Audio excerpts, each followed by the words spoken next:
اور 24واں نام ہے المناجات، اور 25واں نام ہے فاتحۃ القرآن۔ 25 نام اس کے ذکر ہیں، مختلف تفاسیر نے اس کو ذکر کیا ہے، مختلف احادیث کی کتابوں میں روایات میں اس کا ذکر ملتا ہے، اور مختلف کتابوں میں اس کا ذکر ملتا ہے۔ آپ کو 2 تفسیریں غالباً میں نے بتائیں، 3 تفاسیر۔ مشکات شریف حدیث کی کتاب ہے، وہاں سے آپ کو مل سکتے ہیں نام، اور بخاری شریف کتاب التفسیر، بخاری شریف جلد ثانی کتاب التفسیر میں کئی نام ملتے ہیں، اور جامع اسباب النزول ایک کتاب ہے، اس میں بھی یہ نام ملتے ہیں۔ تو مختلف تفاسیر میں یہ نام موجود ہیں۔ سورہ فاتحہ کے یہ 25 ناموں کی وجوہات کیا ہیں؟ آسان اور سہل الفاظ میں آپ کے سامنے رکھوں تو سورہ فاتحہ سمیت فاتحتن، سورت کو فاتحہ کہا گیا لأنہا مفتاح الکتاب العزیز، فتح کہتے ہیں کھولنے، یہ قرآن عظیم الشان جیسے عظیم کتاب کی چابی ہے، اس سے سارا قرآن کھلتا ہے۔ علماء فرماتے ہیں کہ سورہ فاتحہ میں اتنے علوم ہیں، اگر صحیح طریقے سے کوئی سورہ فاتحہ سیکھ جائے تو سارا قرآن سیکھ سکتا ہے۔ دوسرا نام ہے اس کا الاساس، اساس کہتے ہیں بنیاد کو، سورہ فاتحہ بنیاد بناتی ہے، قرآن کریم کے لیے بنیاد فراہم کرتی ہے، قرآن کے مضامین کے لیے بنیاد فراہم کرتی ہے۔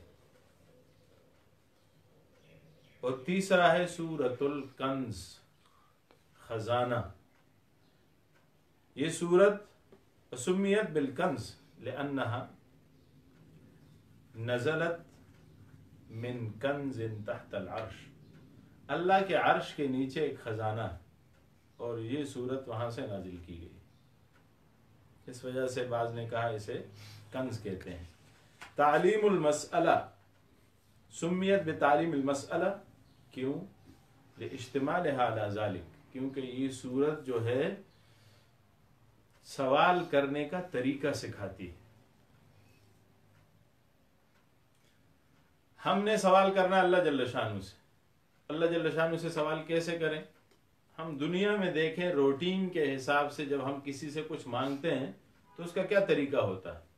پہلے اس کی تعریف کرتے ہیں، اس کی بڑائی بیان کرتے ہیں، اس کا مرتبہ بیان کرتے ہیں، پھر اپنے اور اس کے تعلق کی مضبوطی اور گہرائی کو بیان کرتے ہیں، تیسری جگہ پھر جا کے سوال کرتے ہیں۔ قرآن نے یہی طریقہ سکھایا ہے۔ فرمایا الحمدللہ رب العالمین، تمام تعریفیں اللہ کے لیے ہیں جو عالمین کا رب ہے، الرحمن الرحیم جو بڑا مہربان ہے، نہایت رحم کرنے والا، مالک یوم الدین قیامت کے دن کا مالک بھی وہی ہے۔ پھر اپنا تعلق بتاتے ہیں، ایاک نعبد و ایاک نستعین، اے اللہ ہم آپ ہی کی عبادت کرتے ہیں، کرتے رہیں گے، آپ ہی سے مدد مانگتے ہیں، مانگتے رہیں گے۔ اب جب ذکر کر دیا کہ ایک آپ تو بہت بڑی ذات ہیں، دوسرا یہ کہ میرا آپ سے تعلق عبدیت کا ہے، میں آپ کا غلام ہوں، آپ کا خادم ہوں، آپ کے دربار میں سجدے دیتا ہوں، آپ کو اپنا سب کچھ مانتا ہوں، آج تک مان رہا ہوں، قیامت تک مانتا رہوں گا، عبادت بھی آپ کی کرتا ہوں، مانگتا بھی آپ ہی سے ہوں۔ اب سوال ہے اہدنا الصراط المستقیم، ہم کیا کرتے ہیں دنیاوی حساب سے، کوئی وزیر ہو، کوئی مشیر ہو، کسی کے پاس اختیارات ہوں، پہلے اس کی تعریف کرتے ہیں، وزیر صاحب ایسے ہیں، ایسے ہیں، ایسے ہیں، پھر کہتے ہیں ہمارا وزیر کے ساتھ بہت گہرا تعلق ہے، کہتے ہیں راتی 1 بجے سدو جی اپنے غلام ایسے حاضر ہیں۔ پھر جب یہ دونوں باتیں کر لیتا ہے پھر اس کے بعد مانگتا ہے کہ میرا جی فلانا مسئلہ پھنسا پایا نا، تو اس نے کوئی حل کٹو. تو پھر وزیر جو ہے وہ اتنا اوپر چڑھا ہوا ہوتا ہے کہ وہ انکار نہیں کر سکتا. یہ طریقہ ہے سوال کا، اللہ جل شان نے یہ سکھایا ہے قرآن کریم میں، لیکن بڑے مقاصد کے حصول کے لیے. بڑا مقصد کیا ہے؟ سب سے اہدنا الصراط المستقیم، اے اللہ ہمیں سیدھی راہ دکھا. ہدایت سے بڑی کوئی نعمت نہیں. خیر، 5واں نام تھا الشفا. یہ سورت شفا ہے، سمیت شفا ان، اسے شفا کہا گیا. کیوں؟ لما ورد، یہ بات آئی ہوئی ہے، وارد ہوئی ہے، ہے شفاء من کل داء، ہر مرض کا علاج ہے سورہ فاتحہ. پڑھیے، اپنے اوپر خود دم کیجیے، پانی پہ دم کر کے خود پیجیے، مریض پہ دم کیجیے، اسے پانی پلائیے. اسے کہتے ہیں سورہ شفا. 6واں نام تھا الحمد اور الشکر. اس میں الحمد کا لفظ ابتدا میں ذکر ہے، اس وجہ سے اسے حمد کہتے ہیں، سورۃ الحمد. اور سورۃ الشکر لاشتمالها علی ذلک، یہ سورت ان دونوں چیزوں پہ مشتمل ہے. اس میں حمد بھی پایا جاتا ہے اور اس میں شکر بھی پایا جاتا ہے. 7واں نام تھا الکافیہ. سمیت کافیۃ لانها کافیۃ فی صحت الصلاۃ، نماز کی صحت میں یہ کافی ہے. اگر آپ سورہ فاتحہ پڑھ لیں تو آپ کی رکعت ہو جاتی، نماز ہو جاتی.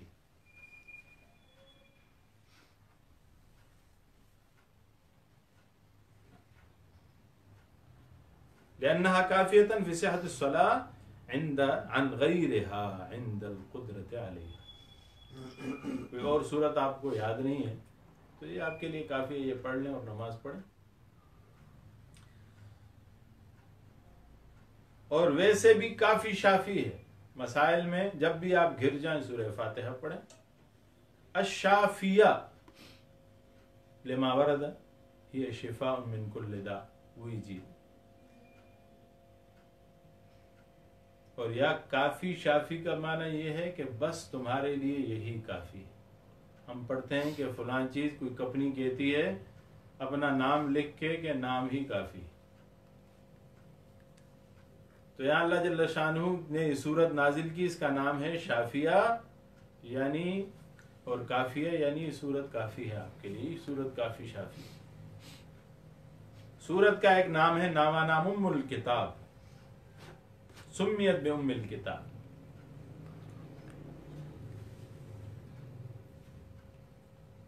حدیث پاک میں آتا ہے لخبر قسمت الصلاۃ بینی و بین عبدی نصفین.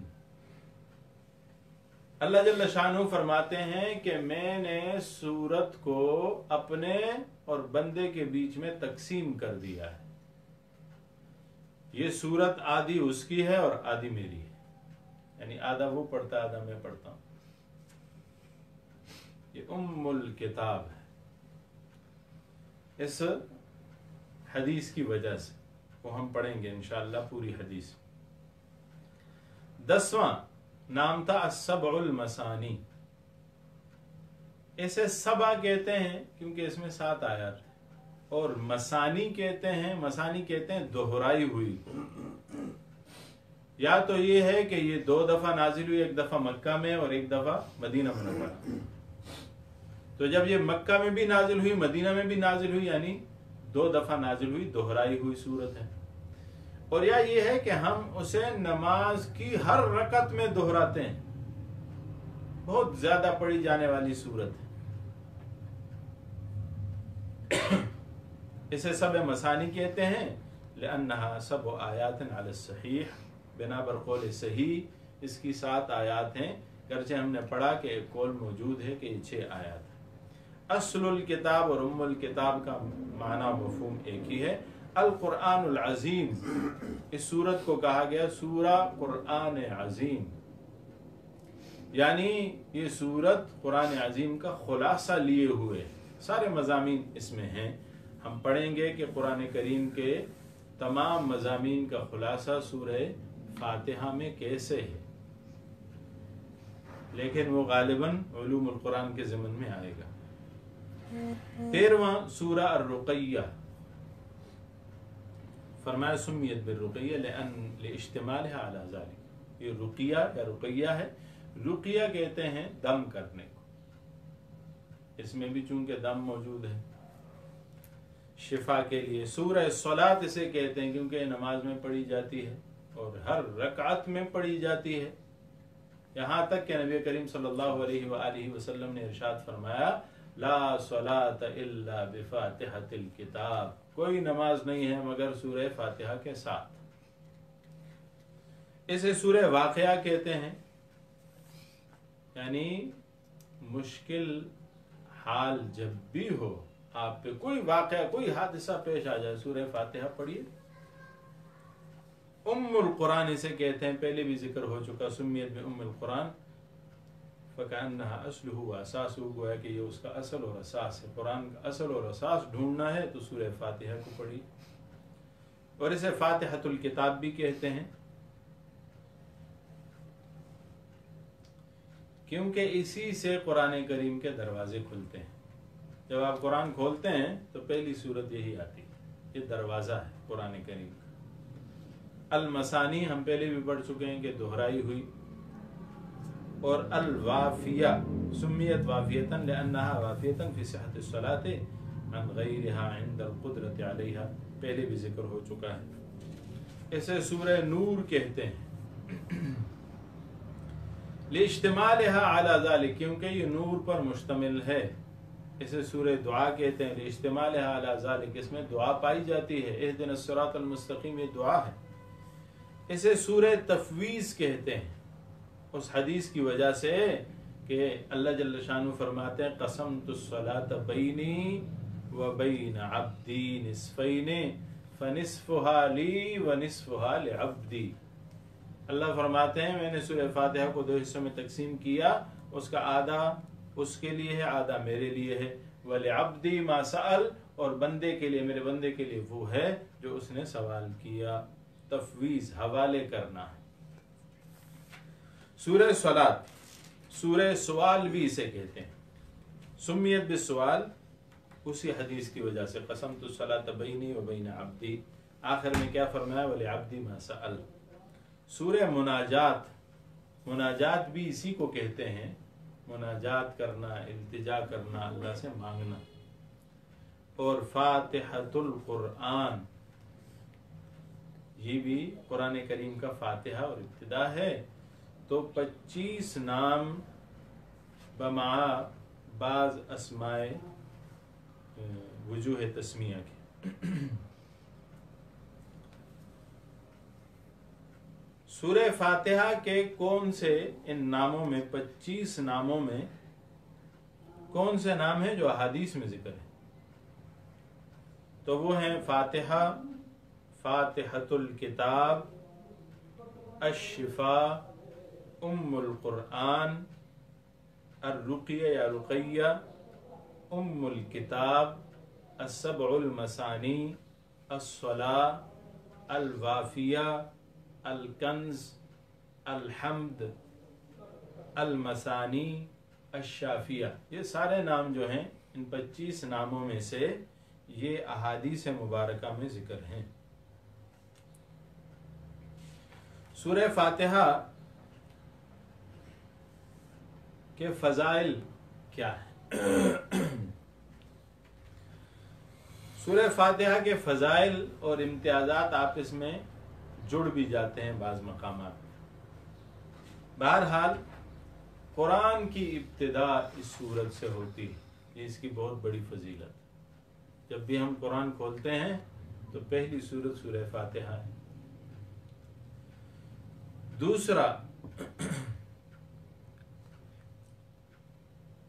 نماز کی ابتدا سورہ فاتحہ سے ہوتی ہے۔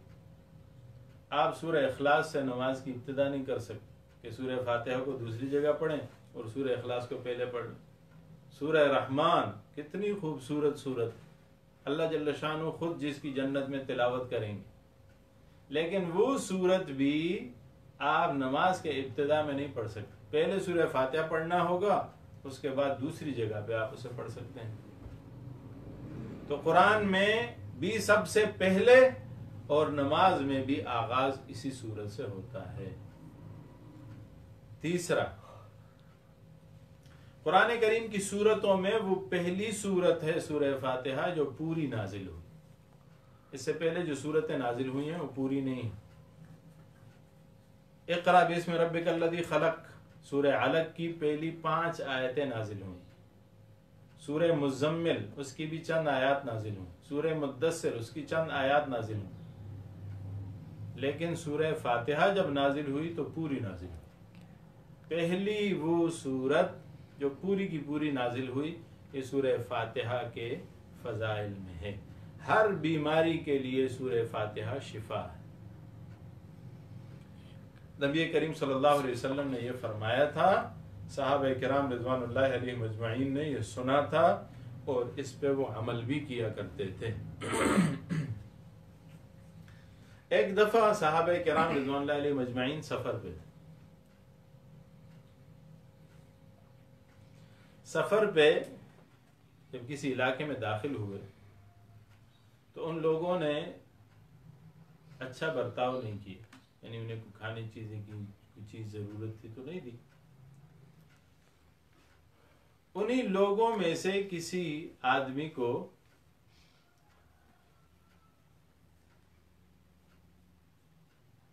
بچھو نے ڈس لیا یا سانپ نے، غالباً بچھو نے ڈسا، تو وہ انہوں نے دیکھا کہ یار یہ تو بڑے خوبصورت لوگ آئے ہوئے ہیں، بڑے بڑے کرتے پہنے ہوئے ہیں، داڑیاں ہیں ان کی، پگڑیاں ہیں، اور باشرہ اور خوبصورت لباس میں مزین یہ لوگ تسبیحات کر رہے ہیں، بڑے اخلاق سے پیش آ رہے ہیں۔ ان لوگوں سے جا سکے کوئی مدد لی جائے کہ آپ اس کا کوئی اگر کسی کو طریقہ آتا ہے، کوئی علاج آتا ہے، کوئی دم آتا ہے تو پڑھ لیں۔ تو ان کے پاس آ گئے تو ایک صحابی رضی اللہ تعالی عنہ، پورا واقعہ ذکر ہے حدیث کی کتابوں میں، ایک صحابی نے نبی کریم صلی اللہ علیہ وآلہ وسلم سے سنا تھا کہ اس میں سورہ فاتحہ میں ہر مرض کی شفا کے لیے شفا ہے۔ انہوں نے کہا ادھر آؤ میں پڑھ لیتا ہوں، لیکن شرط یہ ہے کہ مجھے اتنی بکریاں دو گے ہم اپنے کھانے پینے کے استعمال کے لیے۔ اس نے شرط مان لی کیونکہ ان کا مریض مر رہا تھا، تو اس نے دم ڈالا، اس نے بکریاں دی، اس نے لے لی۔ ایک اور صحابی تھے رضی اللہ تعالی عنہ، اس نے کہا میں تیری شکایت لگاؤں گا رسول اللہ صلی اللہ علیہ وسلم کے پاس جائے۔ تو انہیں قرآن پڑھا اور اس کا بدلہ لے لیا، دم کے پیسے لے لیے، دم کی جگہ پہ بکریاں لے لی۔ بہر کیف اس نے جا کے نبی کریم صلی اللہ علیہ وآلہ وسلم کو بتایا۔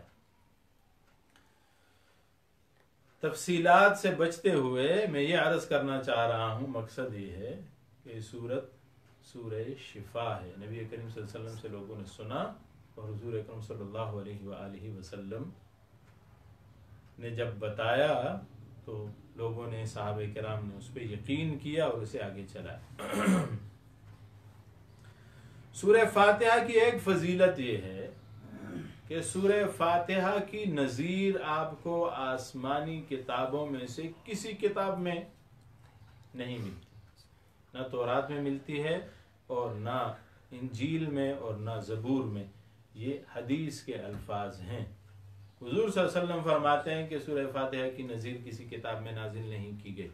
ایک اور حدیث میں ہے، نبی کریم صلی اللہ علیہ وسلم کا ارشاد ہے کہ قرآن کریم کی سورتوں میں سب سے عظیم ترین سورت سورہ فاتحہ ہے۔ حضرت علی رضی اللہ تعالی عنہ سے منقول ہے کہ سورہ فاتحہ فرمایا قال نزلت فاتحۃ الکتاب بمکہ من کنز تحت العرش، عرش کے نیچے جو خزانہ ہے اللہ جل شانہ کے، اس سے اللہ جل شانہ نے مکہ میں اسے نازل کیا۔ حذیفہ ابن یمان رضی اللہ تعالیٰ عنہ فرماتے ہیں نبی صلی اللہ علیہ وسلم قال ان القوم لیبعث اللہ علیہم العذاب حتما مقضیا فیقرأ صبی من صبیانہم فی الکتاب الحمد للہ رب العالمین فیسمیہ اللہ تعالی فیرفع عنہم بذلک العذاب 40 سنہ. حدیث پاک میں ہے، حذیفہ ابن یمان فرماتے ہیں کہ رسول اللہ صلی اللہ علیہ وسلم کا ارشاد ہے کہ اللہ جل شانہ جب کسی قوم پر حتمی عذاب کا فیصلہ کر دیتے ہیں، ابھی عذاب آیا نہیں ہے لیکن فیصلہ ہو چکا ہے کہ عذاب آنا ہے، فرمایا اس قوم میں سے ایک چھوٹا سا بچہ اٹھ کے جب سورہ فاتحہ کی پہلی آیت پڑھتا ہے، الحمدللہ رب العالمین، بس اتنا،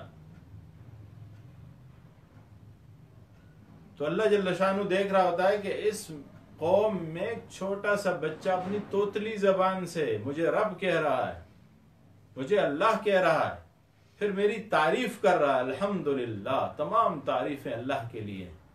تو حدیث میں پاک میں حضور صلی اللہ علیہ وسلم فرماتے ہیں اللہ جل شانہ اس قوم سے 40 سال کے لیے عذاب کو ہٹا دیتے ہیں، پیچھے کر دیتے ہیں.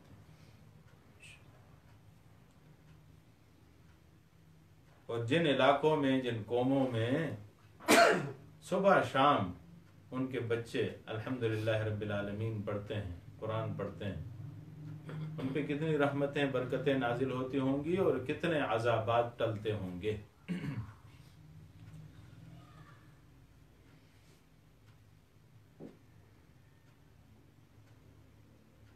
تو یہ تھے فضائل سورہ فاتحہ کی. سورہ فاتحہ کا دعویٰ کیا ہے؟ جو بنیادی مضمون ہے سورہ فاتحہ وہ ہے الحمدللہ، تمام تعریفیں اللہ کے لیے. دنیا جہان پھر لو، آسمان سے لے کر زمین تک، مشرق سے لے کر مغرب تک، شمال سے لے کر جنوب تک، انسان ہوں، جنات ہوں، فرشتے ہوں، حیوان ہوں، نباتات ہوں، جمادات ہوں، فضا ہو، خلا ہو یا ہوا ہو، پھر آسمان کے 7 آسمان، عرش، کرسی، لوح، قلم، پھر زمین اور 7 زمینیں، پھر سمندر، دریا، خشکی، تری، جنگلات،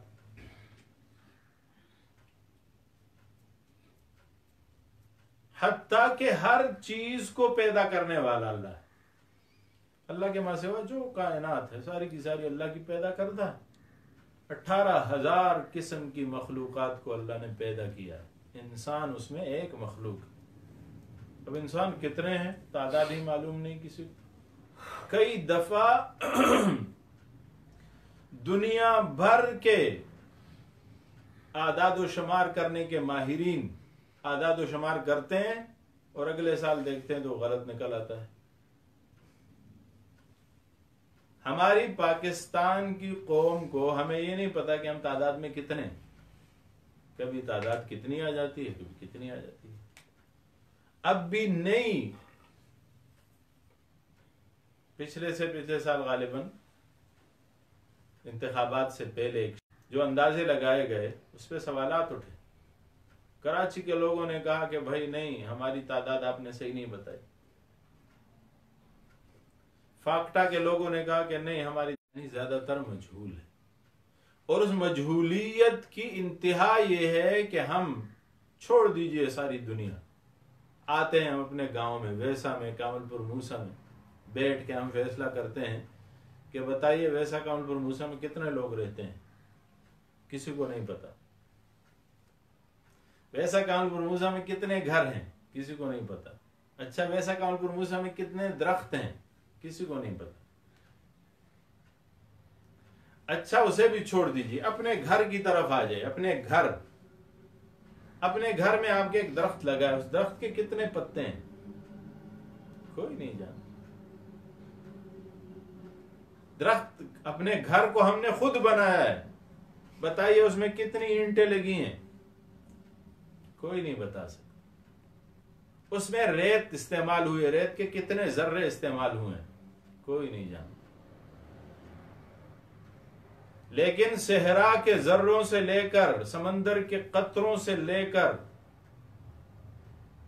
انسانوں کے نفوس تک اور آپ کے گاؤں کے درختوں کی تعداد تک، آپ کے گھر کے اینٹوں کی تعداد تک، آپ کے گھر کے درخت کے پتوں کی تعداد تک، آپ کے گھر میں استعمال ہونے والے ریت کے ذروں کی تعداد تک کو اللہ جانتا ہے۔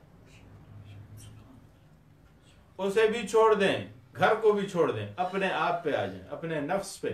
انسان اپنے نفس کے بارے میں بھی نہیں جانتا۔ ہم اپنے چہرے پہ داڑھی سجائے ہوئے ہیں، سر پہ بال رکھے ہوئے ہیں، کون بتا سکتا ہے کہ اس کے داڑھی کے بال کتنے ہیں، سر کے بال کتنے ہیں آپ کے پاس، لیکن آپ نہیں جانتے۔ آپ کے جسم میں مسام ہیں جہاں سے پسینہ نکلتا ہے، سوراخ ہیں چھوٹے چھوٹے، لیکن ہم اور آپ نہیں جانتے کہ وہ مسام کتنے ہیں، لیکن اللہ جانتا ہے۔ تو پھر کتنا بڑا رب ہے وہ، کتنا عظیم رب ہے۔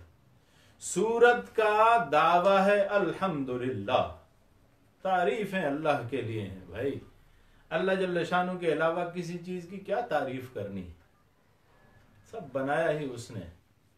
ہم دنیا بھر کی چیزوں کی تعریفیں کرتے رہتے ہیں، لیکن اللہ کی تعریف نہیں کرتے یا اللہ کی تعریف کم کرتے ہیں، حالانکہ سب سے زیادہ لائق حمد و ثنا اللہ کی ذات ہے۔ تو فرمایا الحمدللہ، تمام تعریفیں اللہ کے لیے۔ سورہ فاتحہ کا خلاصہ اگر نکالیں، سورہ فاتحہ کا خلاصہ ہے ایک دعوی توحید۔ اللہ توحید سکھاتا ہے سورہ فاتحہ کے ابتدا میں ہی۔ توحید ایک ایسا مضمون ہے جسے اللہ جل شانہ نے چھیڑا قرآن کریم میں بار بار بار، کئی سورتیں ایسی ہیں، 20 سورتیں جس کا دعویٰ توحید، سب سے بنیادی مضمون وہ توحید۔ ہمارے سارے کفریہ اور غیر اسلامی جو مذاہب ہیں، اسلام کے علاوہ جتنے بھی مذاہب ہیں، ہمارا ان کے ساتھ پہلا اختلاف و توحید کی بنیاد۔ آسمانی علوم جن لوگوں کے پاس آئیں، جن مذاہب کے پاس آئیں، تورات ہے، انجیل ہے، زبور ہے یا صحیفے ہیں، انہوں نے اس میں خلط ملط کیا ہے، انہوں نے اس میں تبدیلیاں کی ہیں، وگرنہ توحید ایسا مضمون ہے کہ جو ساری آسمانی کتابوں میں ذکر ہے، اور اس کی دلیل کیا ہے؟ قرآن نے ذکر کیا۔ قُلْ يَا أَهْلَ الْكِتَابِ، اللہ فرماتے ہیں اہل کتاب، تَعَالَوْا إِلَىٰ كَلِمَةٍ سَوَاءٍ بَيْنَنَا وَبَيْنَكُمْ، آؤ اس بات کی طرف جو ہمارے اور آپ کے بیچ میں مشترک ہے۔ کیا؟ اللہ نعبد الا اللہ، کہ ہم اللہ کے ماں سوا کسی کی عبادت نہیں کریں گے۔ اس سے معلوم کیا ہوتا ہے کہ یہ قدر مشترک ہے، ساری کتابوں میں موجود ہے۔ اب وہ شرک اگر کر رہے ہیں اور ملاوٹ کر رہے ہیں اللہ کی عبادت میں، اللہ کی ذات میں، اللہ کی صفات میں، تو یہ ان کے اپنے طرف سے دخیل کی ہوئی چیزیں ہیں، آسمانی علوم میں ایسی کوئی بات نہیں ہے۔ بہرحال دعوی توحید اس صورت کا کہ مضامین کا خلاصہ دعوی توحید ایک، دوسرا عقلی دلائل۔ دلیل تو آپ جانتے ہیں، کسی بھی بات پہ جب آپ ایک دعویٰ رکھتے ہیں کہ یہ میری بات اس طرح ہے، اس پہ آپ دلیل لاتے ہیں۔ تو دلیل عام طور پر اس کی تفصیلات پڑھیں گے ہم، دلائل کا پورا بحث آئے گا دلائل کا علوم القرآن میں، لیکن میں مختصراً 3 قسمیں آپ کے سامنے رکھتا ہوں۔ ایک ہے دلیل عقلی، جو آپ کے عقل کو لگے، اللہ جل شانہ عقلی ذریعے سے آپ کو سمجھاتے ہیں، دیکھو اس فلاں چیز کو، دیکھو اس فلاں چیز کو ہم نے کیسے بنایا۔ ایک ہے نقلی دلیل، نقل سے آیا ہوا ہے، جناب رسول اللہ صلی اللہ علیہ وآلہ وسلم کا واقعہ اللہ جل شانہ پیش کر دیتے ہیں، ان سے پہلے انبیاء علیہ الصلوۃ والسلام، ابراہیم علیہ السلام کا واقعہ ذکر ہو رہا ہے، نوح علیہ الصلوۃ والسلام کا واقعہ ذکر ہو رہا ہے، فرشتوں کے ذریعے سے نقلی دلیل پیش کی جا رہی ہے اور وحی دلیل اللہ جل شانہ فرما رہے ہیں. تو جب اللہ فرما رہے ہیں اس کے اوپر کون سی دلیل ہو سکتی؟ شاہ اشرف علی تھانوی رحمۃ اللہ علیہ فرماتے ہیں اپنی تفسیر بیان القرآن میں کہ جب سود کا معاملہ آیا تو سود کے معاملے کی وضاحت لوگوں نے چاہی.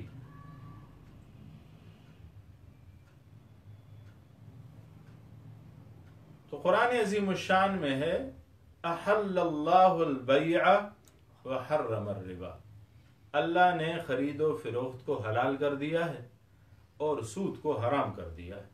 قرآن کی آیت احل اللہ البیع وحرم الربا. شاہ اشرف علی تھانوی رحمۃ اللہ علیہ فرماتے ہیں اس پہ بھی لوگ سوال کرتے ہیں کہ سود کیوں حرام ہے؟ بھائی سود اس لیے حرام ہے کہ اللہ نے کہا ہے کہ حرام.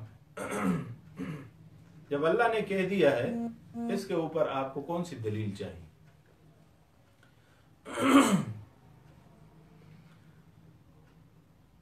دلائل عقلیہ ہیں اور ساتھ میں نتیجہ ہے.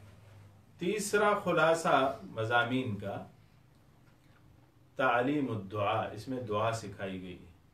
چوتھا اس میں 3 فرقوں کا ذکر ہے. سورہ فاتحہ میں 3 فرقوں کا ذکر ہے. ایک منعم علیہم، وہ لوگ جن پہ انعام کیا گیا. ایک مغضوب علیہم، وہ لوگ جن پہ غضب کیا گیا. اور ایک ضالین، وہ لوگ جو گمراہ ٹھہرے. اگر ایک اور جہت سے دیکھیں سورت کا خلاصہ وہ یہ ہے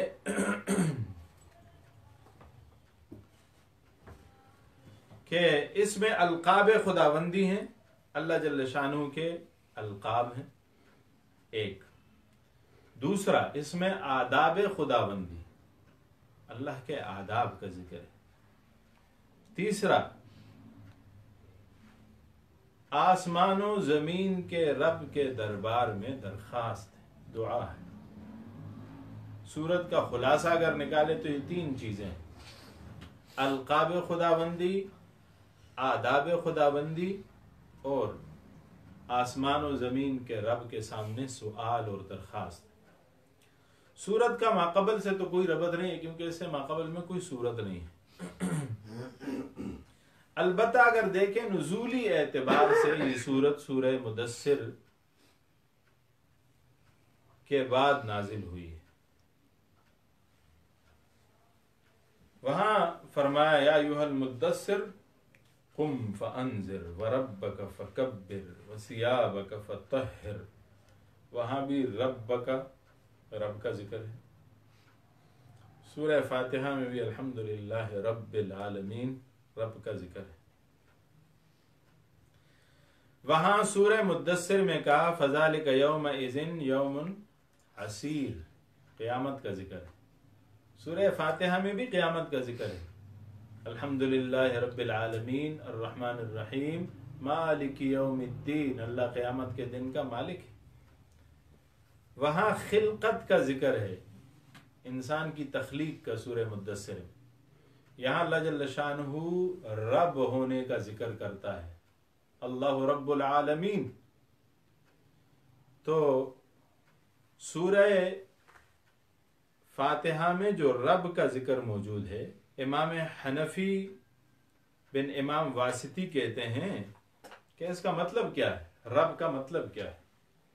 فرمایا ہو الخالق ابتداءً، وہ پہلے بنانے والا ہے. وہ مربی غذاءً، پھر تربیت کرتا ہے، آپ کو غذا فراہم کرتا ہے، روزانہ آپ کو کھانا کھلاتا ہے، آپ کو پانی پلاتا ہے، آپ کی جسمانی ضروریات کو، روحانی ضروریات کو اللہ پورا کرتا ہے. جب کبھی آپ کی جسمانی ضروریات پوری نہیں ہوں گی تو آپ مر جائیں گے. اللہ روزانہ کے حساب سے ہم پہ احسانات کرتا ہے، ہمیں اس کا علم نہیں. خون چلاتا ہے اللہ، سانس دلاتا ہے اللہ، ہمیں دکھاتا ہے اللہ، ہمارے دماغ میں عقل میں کوئی چیز آتی ہے، دماغ کام کر رہا ہوتا ہے، اللہ کرواتا ہے. یہ میں نہیں کر رہا، میں خود نہیں چل سکتا، اللہ چلا رہا ہے. میں خود نہیں بول سکتا، اللہ بلواتا ہے. میں خود نہیں دیکھ سکتا، اللہ دکھاتا ہے. میں خود نہیں سن سکتا، اللہ سناتا ہے. تو جسم میں جو بھی ضروریات ہیں اسے اللہ جل شانہ پورا کرتا ہے. تو رب العالمین کا معنی کیا ہے؟ فرمایا هو الخالق ابتداءً، وہ پہلے بناتا ہے ہمیں اور آپ کو پیدا کرتا ہے. ومربی غذاءً، پھر غذا دے دے کے ہمیں بڑا کرتا ہے. والغافر انتہاء، پھر انسان ساری زندگی خطائیں کرتا کرتا کرتا رہتا ہے، لیکن آخر اینڈ کیا ہوگا؟ اگر کوئی مومن ہے تو اللہ اسے معاف کر کے جنت میں لے جائے. اللہ ہم سب کو معافی عطا فرمائے. سورہ مدثر میں رسول اللہ صلی اللہ علیہ وسلم سے خطاب ہے اور وہاں پہ احکام ہے. یہاں منعم علیہم کا ذکر ہے اور احکام ہے. وہاں فرمایا کلا انہا تذکرہ فمن شاء ذکر، یاد رکھو یہ نصیحت ہے، جسے چاہے وہ نصیحت لے لے. سورہ مدثر میں کہا. یہاں اللہ جل شانہ فرماتے ہیں اہدنا الصراط المستقیم صراط الذین انعمت علیہم. کیا گہرا ربط ہے. نصیحت پکڑنی ہے تو سب سے بڑی نصیحت کون سی ہے؟ رائے ہدایت پہ آ جاؤ، سیدھے رستے پہ آ جاؤ. وہاں ذکر ہے اصحاب الیمین کا، دائیں ہاتھ پہ کون ہوں گے، مجرمین کا بائیں ہاتھ پہ کون ہوں گے، جنتی کون ہوں گے، جہنمی کون ہوں گے، اللہ کو ماننے والے کون سے ہیں، اللہ کے مجرم کون سے ہیں. سورہ مدثر میں ذکر ہے.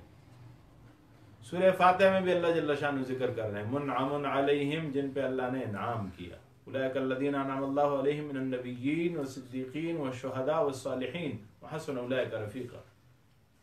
اور دوسری طرف مغضوب علیہم کا ذکر ہے، جس سے مفسرین کہتے ہیں یہود مراد ہیں اور عیسائی مراد ہیں. بہر کیف اور بھی مزید تفصیل اس میں موجود ہے، اسی پہ اکتفا کرتے ہوئے آگے بڑھتے ہیں. سورہ فاتحہ کے امتیازات کیا ہیں؟ سورہ فاتحہ قرآن کریم کا خلاصہ ہے. سارے قرآن کریم کے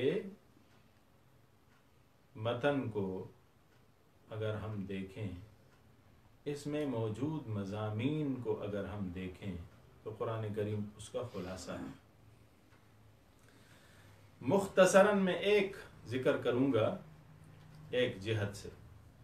قرآن کریم کا خلاصہ کون سے علوم ہیں، اس پہ بہت سے اقوال ہیں. 13 اقوال ہیں علماء کرام کے تو قرآن کریم میں کون سے علوم، بلکہ اس سے بھی زیادہ ہیں.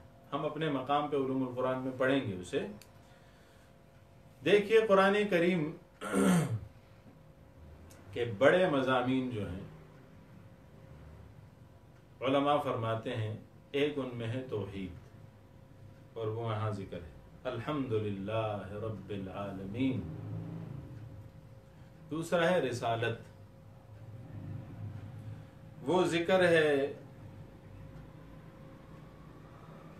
صراط الذین انعمت علیہم، جن پہ انعام کیا.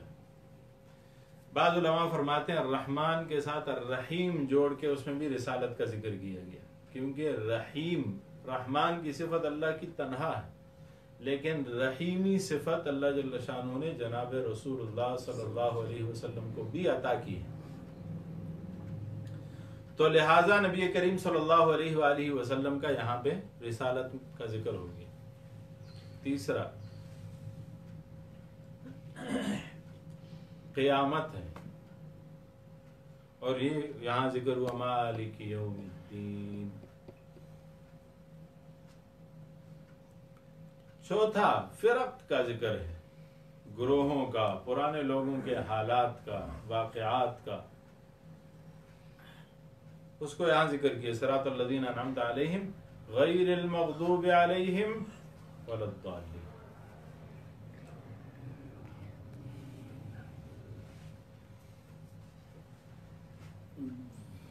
یا بعض کہتے ہیں کہ قرآن کریم کے 4 بڑے موضوع ہیں. خالقیت ہے، مالکیت ہے، ربوبیت ہے اور قیامت ہے۔ خالقیت کا ذکر آ گیا رب العالمین میں، اور ربوبیت کا ذکر بھی آ گیا رب العالمین میں۔ ہم نے پڑھا ہوا الخالق ابتداءً، وہ پہلے پیدا کرتا ہے، تربیت تو تب کرتا ہے جب پیدا کرتا ہے۔ تو رب کے معنی میں تخلیق کا معنی بھی موجود ہے، تو خالق بھی ہوا، رب بھی ہوا، دونوں کا ذکر ہو گیا۔ اب رہ گئی مالکیت اور قیامت، دونوں کو ایک آیت میں ذکر کیا، مالک یوم الدین، قیامت کا ذکر بھی آ گیا اور قیامت کے دن کی مالک ہونے کا ذکر بھی آ گیا۔ لمن الملک اليوم للہ الواحد القہار۔ دوسرا امتیاز سورہ فاتحہ کا یہ ہے کہ سورہ فاتحہ مقاصد کا مجموعہ ہے، تمام بنیادی مقاصد کو اللہ جل شانہ نے اس سورت میں ذکر کیا ہے۔ تیسرا سورت کا امتیاز ہے کہ اس میں کثرت ہے ذکر الہی، چھوٹی سی سورت ہے، چھوٹی سی ایک صفحے پہ آنے والی، 25 کلمات پہ مشتمل،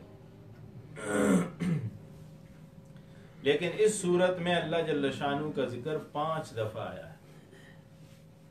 اللہ، رب، الرحمن، الرحیم اور مالک، 5 دفعہ اللہ جل شانہ کا نام آیا، اللہ کا تذکرہ آیا، تو یہ سورت کا امتیاز ہے۔ مصحفی اعتبار سے یہ پہلی سورت ہے، یہ بھی اس کا امتیاز ہے، اور بعض صحابہ کرام کے قول کے مطابق یہ پہلی کامل نازل ہونے والی سورت ہے، یہ بھی اس سورت کا امتیاز ہے۔ اس سورت میں کوئی سجدہ نہیں ہے، البتہ اس سورت میں کچھ مسائل خلافیہ موجود ہیں۔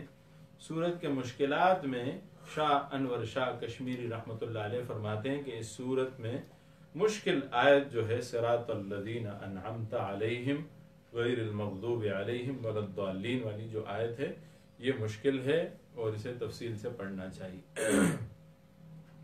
سورت کے بلاغی نکات اگر آپ دیکھیں تو الحمدللہ میں یہ ایک بلاغت ہے، الرحمن الرحیم میں ہے ایاک نعبد ایاک نستعین اہدنا الصراط المستقیم صراط الذین انعمت صراط الذین انعمت علیہم، اور 7واں ولا الضالین، اس میں اس کا ذکر ملتا ہے۔ سورہ فاتحہ کی ابتدا بسم اللہ سے ہوتی ہے۔ بسم اللہ الرحمن الرحیم ایک اس کا معنی ہے، ایک اس کے مفرد الفاظ ہیں۔ سورت کا بسم اللہ کا معنی کیا ہے؟ شروع اللہ کے نام سے جو بڑا مہربان نہایت رحم والا ہے۔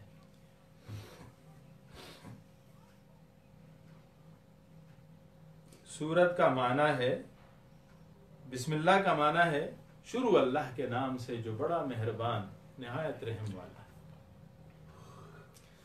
کچھ لوگ اس کے غلط معنی کرتے ہیں، اس غلط معنی سے اپنے آپ کو بچانے کے لیے میں آپ کے سامنے وہ غلط معنی رکھتا ہوں۔ ایک معنی غلط یہ ہوتا ہے، شروع کرتا ہوں اللہ کے نام سے جو بڑا مہربان ہے نہایت رحم والا ہے، یہ غلط معنی ہے۔ بظاہر لگتا نہیں ہے غلط معنی، لیکن یہ اگر اس جملے کی ترکیب کے اعتبار سے اور عربی قواعد کے اعتبار سے دیکھا جائے تو یہ غلط معنی ہے، یہ بسم اللہ کا معنی نہیں۔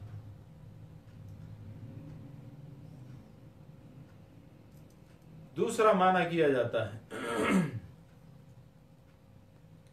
شروع اللہ کے نام سے جو بڑا مہربان ہے نہایت رحم والا ہے، یہ بھی غلط معنی۔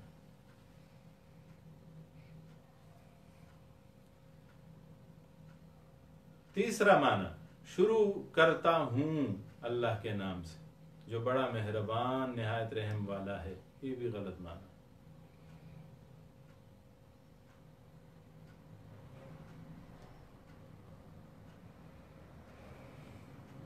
ان کے غلطی کا